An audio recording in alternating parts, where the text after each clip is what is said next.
Assalamualaikum warahmatullahi wabarakatuh. Nama saya Radhika Safitri, NIM 345. Di sini saya akan membahas tentang kejahatan terhadap harta benda. Apa itu kejahatan terhadap harta benda?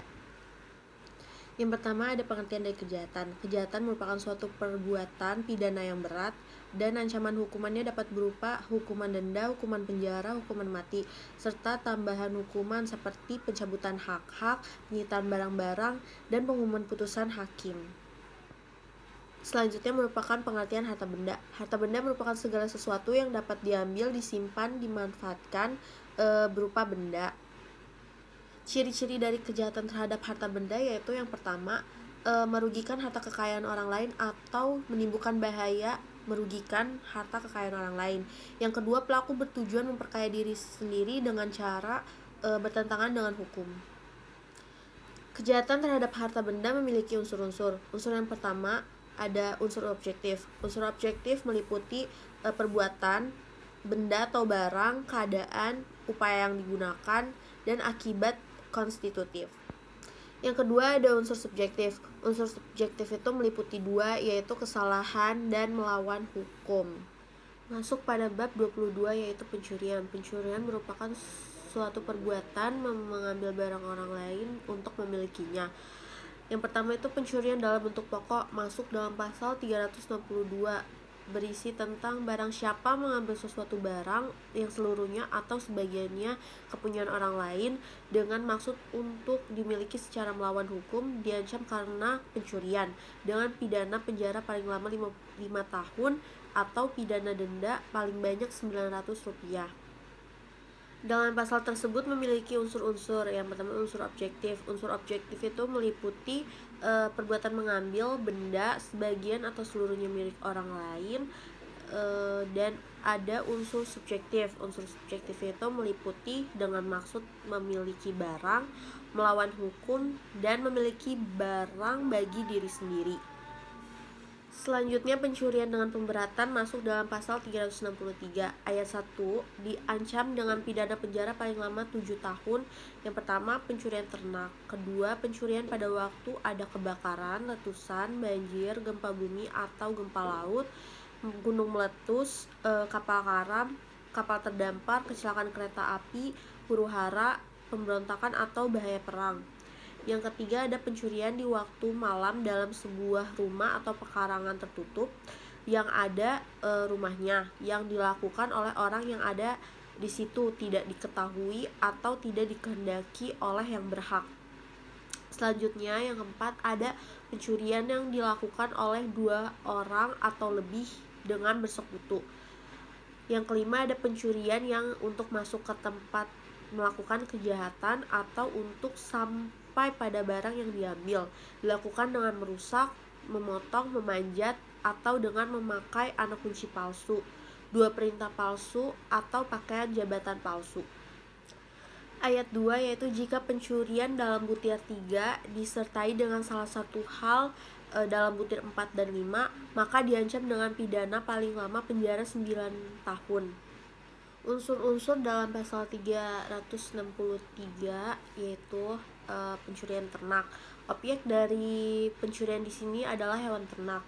Yang kedua, pencurian pada waktu ada kebakaran, letusan, banjir, gempa bumi atau gempa laut, gunung meletus, kapal karam, kapal terdampar, kecelakaan kereta api, huru-hara, pemberontakan atau bahaya perang. Keadaan-keadaan tersebut di atas itu keadaan bencana dan dapat dipastikan pada saat itu orang-orang panik dan tidak memikirkan barang milik mereka, sehingga dalam keadaan seperti itu biasanya rawan terjadi pencurian. Yang ketiga yaitu pencurian di waktu malam pada sebuah rumah atau pekarangan tertutup yang ada rumahnya, yang dilakukan oleh orang yang ada di situ, tidak diketahui atau tidak dikehendaki oleh yang berhak. Rumah merupakan tempat kediaman atau tempat tinggal. Di samping rumah, gerbong kereta api, perahu atau setiap bangunan yang sedemikian itu dapat diartikan menjadi pengertian rumah. Yang keempat, ada pencurian yang dilakukan oleh 2 orang atau lebih dengan bersekutu. Dalam hal ini, pencurian itu harus dilakukan oleh 2 orang atau lebih dengan bekerja sama baik fisik maupun psikis. Artinya tindakan pencurian yang mereka lakukan haruslah didasarkan pada kehendak bersama.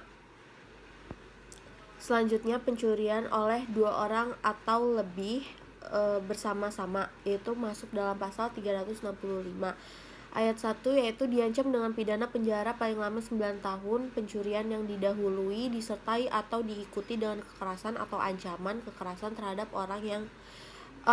dengan dimaksud untuk mempersiapkan atau mempermudah pencurian, atau dalam hal tertangkap tangan untuk memungkinkan melarikan diri sendiri atau peserta yang lain, atau untuk tetap menguasai barang yang dicuri. Pada ayat 2, diancam dengan pidana paling lama penjara 12 tahun jika perbuatan dilakukan pada waktu malam dalam sebuah rumah atau pekarangan tertutup yang ada rumahnya, di jalan umum, atau dalam kereta api atau tram yang sedang berjalan. Butir pertama, jika perbuatan dilakukan oleh dua orang atau lebih dengan bersekutu. Butir kedua, jika masuk ke tempat melakukan kejahatan dengan merusak atau memanjat, atau dengan memakai anak kunci palsu, perintah palsu, atau jabatan palsu. Yang butir ketiga, jika perbuatan mengakibatkan luka-luka berat. Dalam ayat ketiga, yaitu berisi diancam dengan pidana mati atau pidana penjara seumur hidup atau selama waktu tertentu paling lama 20 tahun jika perbuatan mengakibatkan luka berat atau kematian dan dilakukan oleh dua orang atau lebih dengan bersekutu, disertai pula oleh salah satu yang diterangkan dalam nomor 1 dan 3. Selanjutnya, pencurian dalam lingkungan keluarga masuk dalam pasal 367 ayat 1 berisi tentang tidak dituntut pidana. Semua unsur pasal 362 ditambah unsur kasus, yaitu ada hubungan pelaku dengan korban sebagai suami atau istri, tidak terpisah meja dan tempat tidur atau harta yang objeknya milik suami atau istri. Pada ayat 2, penuntutan jika diadukan semua unsur pasal 362 ditambah unsur kasus. Pelaku atau pembantu ialah suami atau istri terpisah dari tempat tidur dan hartanya. Pelaku atau pembantu ialah keluarga sedarah. Selanjutnya, pemerasan pasal 368, yaitu pemerasan merupakan suatu perbuatan memaksa orang lain dengan kekerasan untuk memberikan sesuatu, yaitu dalam ayat 1, barang siapa dengan maksud untuk menguntungkan diri sendiri atau orang lain secara melawan hukum, memaksa seseorang dengan kekerasan atau ancaman kekerasan untuk memberikan barang sesuatu yang seluruhnya atau sebagian adalah kepunyaan orang itu atau orang lain, atau supaya membuat utang atau menghapuskan piutang, diancam karena pemerasan dengan pidana penjara paling lama 9 tahun. Dalam ayat 2, ketentuan pasal 365 ayat 2 dan 3 berlaku bagi kejahatan ini. Bentuk pokok ayat 1, yaitu unsur objektifnya memaksa seseorang dengan cara kekerasan atau ancaman kekerasan untuk menyerahkan suatu benda atau seluruhnya atau sebagian kepunyaan orang itu atau orang lain, untuk membuat suatu pinjaman atau piutang, dan untuk meniadakan suatu piutang. Unsur subjektifnya yaitu dengan maksud untuk menguntungkan diri sendiri atau orang lain. Diperberat ayat 2 sesuai pasal 365, diancam pidana penjara maksimal 12 tahun jika yang pertama dilakukan malam di rumah, jalan umum, atau kereta api. Yang kedua dilakukan dua orang atau lebih atau bersekutu. Yang ketiga, jika upayanya merusak, memotong, memanjat, memakai anak kunci palsu atau jabatan palsu. Yang terakhir, mengakibatkan luka berat. Diancam pidana maksimal 15 tahun penjara jika mengakibatkan matinya orang.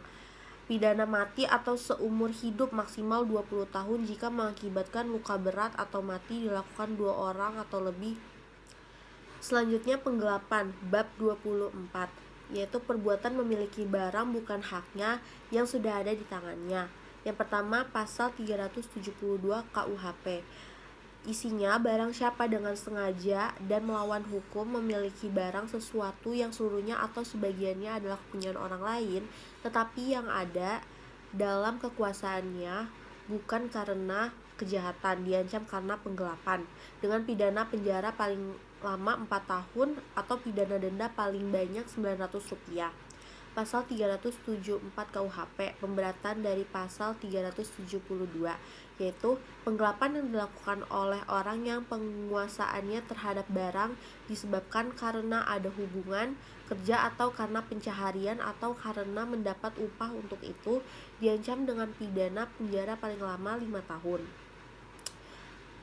Dalam pasal-pasal tersebut memiliki unsur objektif dan unsur subjektif. Unsur objektifnya itu yaitu yang pertama memiliki barang yang seluruhnya atau sebagian kepunyaan orang lain. Barang itu ada padanya atau dikuasai bukan karena kejahatan. Sedangkan unsur subjektifnya meliputi sengaja melawan hukum. Itulah penjelasan dari saya. Selanjutnya dilanjutkan oleh teman saya, Disa Rahma. Assalamualaikum warahmatullahi wabarakatuh. Nama saya Disa Rahmardianti, NIM 353. Nah, sekarang saya akan melanjutkan materi dari kejahatan terhadap harta benda. Nah, yang pertama saya akan menjelaskan tentang penadahan bab 30, pasal 480 sampai pasal 482. Nah, penadahan adalah tindakan mengambil keuntungan dari suatu barang yang berasal dari kejahatan atau yang sepatutnya diduga berasal dari kejahatan. Nah, selanjutnya penadahan dalam bentuk pokok pasal 480 KUHP yang isinya diancam dengan pidana paling lama 4 tahun atau denda paling banyak Rp60.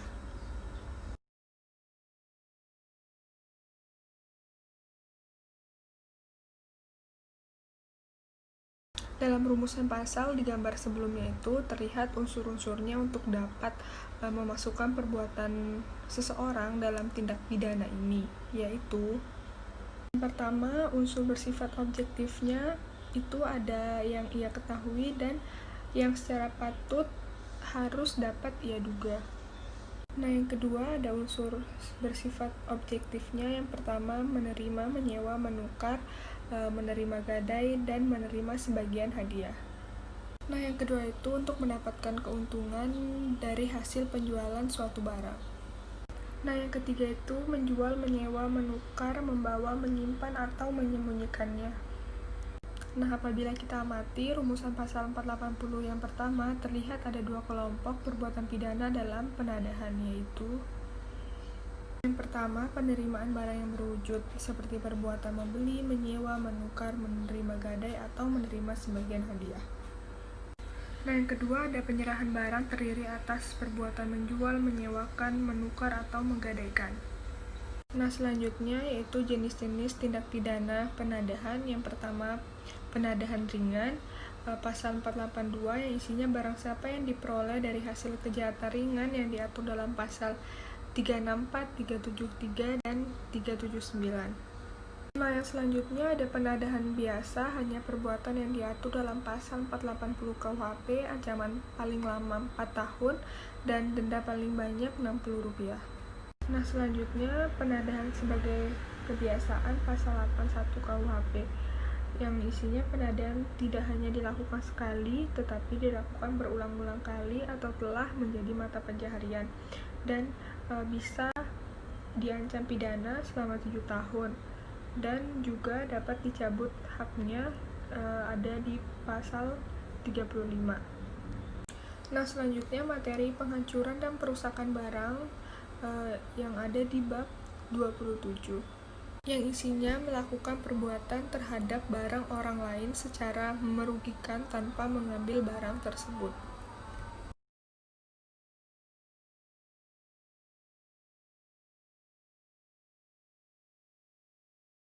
Nah, selanjutnya bentuk pokok itu ada di pasal 406 KUHP. Nah, ayat ke-1 dari gambar sebelumnya itu ada unsur subjektifnya, yaitu dengan sengaja dan melawan hukum. Nah, selanjutnya itu ada unsur objektifnya. Yang pertama, perbuatannya yaitu menghancurkan, merusak, membuat hingga tidak dapat dipakai lagi dan menghilangkan. Nah, yang kedua itu benda, yaitu yang seluruhnya atau sebagian kepunyaan orang lain. Nah, ayat kedua itu objeknya hewan dan ancaman pidana penjaranya paling lama 2-8 tahun dan denda paling banyak itu Rp300. Nah, yang kedua ada bentuk ringan, itu ada di pasal 407 KUHP.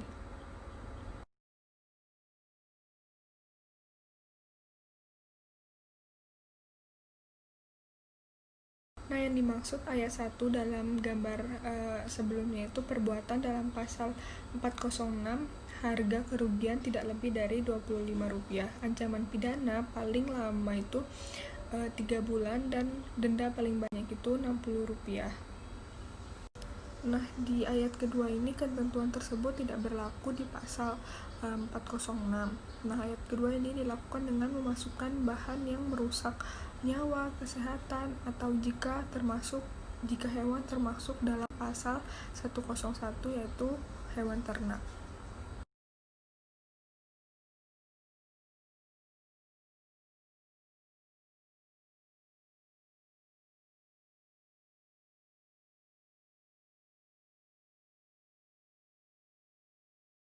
Nah, selanjutnya itu objeknya pasal 408 yang digambar sebelumnya itu yang dimaksud adalah bangunan kereta api, tram, telegram, telepon atau listrik atau bangunan-bangunan untuk membendung menyalurkan saluran gas air digunakan untuk keperluan umum.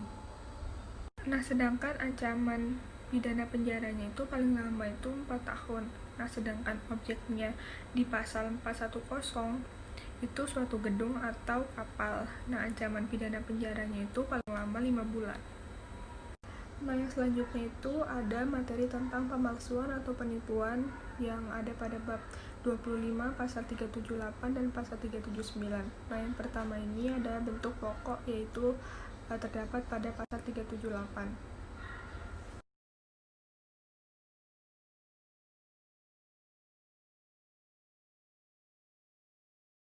Nah, dengan memperhatikan dan melihat rumusan pasal dari gambar sebelumnya, maka unsur-unsur yang terkandung di dalamnya adalah adapun unsur objektifnya itu perbuatan yang menggerakkan dengan nama palsu, keadaan palsu, kata-kata palsu, dan tipu muslihat yang digerakkan adalah uang.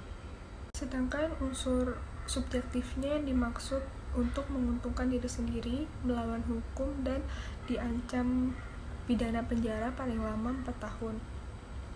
Nah, selanjutnya itu ada penipuan ringan terdapat dalam pasal 379 KUHP.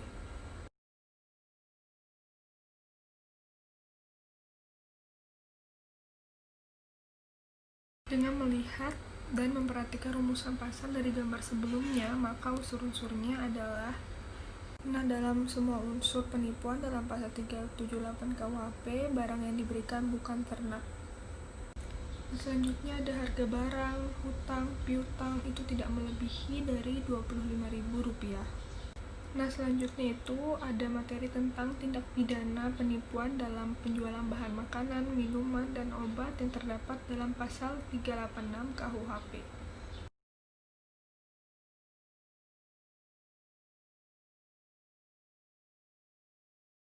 Nah, unsur-unsur yang terlihat dalam rumusan pasal dari gambar sebelumnya adalah yang pertama, unsur subjektif.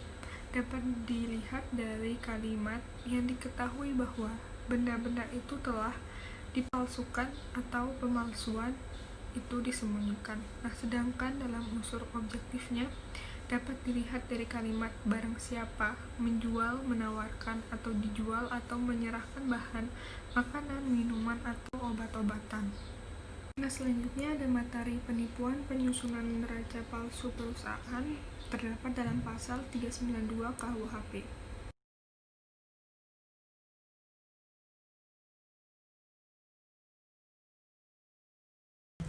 Nah, adapun unsur-unsur yang terlihat dalam rumusan pasal dalam gambar yang sebelumnya adalah pertama ada unsur objektifnya terlihat dari kalimat pengusaha, pengurus, atau komisaris dari suatu perseroan terbatas, maskapai andil Indonesia, dan koperasi.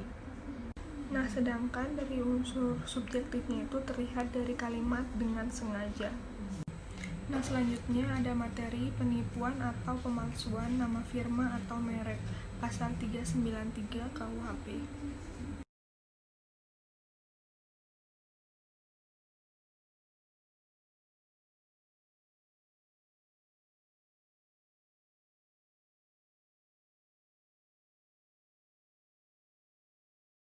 Adapun unsur-unsur terlihat dalam rumusan pasal dari gambar sebelumnya adalah yang pertama ada unsur objektifnya, yang pertama memasukkan atau mengeluarkan lagi ke dalam atau dari wilayah Indonesia tanpa tujuan yang jelas, menawarkan untuk dijual, menyerahkan atau membagikan, mempunyai persediaan untuk yang pertama dijual, yang kedua dibagikan suatu barang. Yang kedua itu ada unsur subjektifnya, yaitu diketahui atau patut disangka atau patut diduga. Maksudnya itu pada barangnya sendiri atau pada bungkusnya diberi nama firma atau merek secara palsu yang menjadikan hak orang lain, dan dengan menambah nama atau firma palsu untuk menunjukkan nama suatu tempat atau asal barang. Dan juga ada pada barang sendiri atau bungkusan diberi nama firma atau mereknya sedemikian rupa ditiru meskipun perbedaannya hanya sedikit. Selanjutnya itu ada materi tentang penipuan dalam lingkungan pengacara, yaitu ada pada pasal 393 KUHP.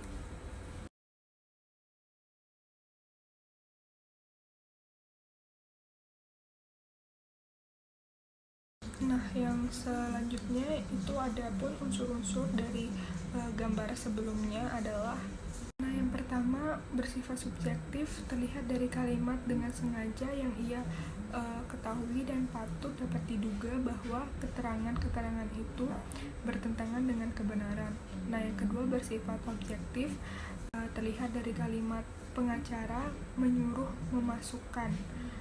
Yang dimaksud itu adalah keterangan-keterangan tentang tempat tinggal atau tempat kediaman dari tergugat yang terpihutang. Yang kedua di dalam gugatan yang berisi tentang tuntutan atau perceraian, perkawinan, dan pembahasan dan kewajiban untuk diam atau tinggal bersama di antara suami istri. Yang selanjutnya di dalam permintaan akan menyatakan akan pilot. Sekian dari penjelasan saya terhadap materi kejahatan terhadap harta benda. Mohon maaf jika ada kesalahan kata. Wassalamualaikum warahmatullahi wabarakatuh.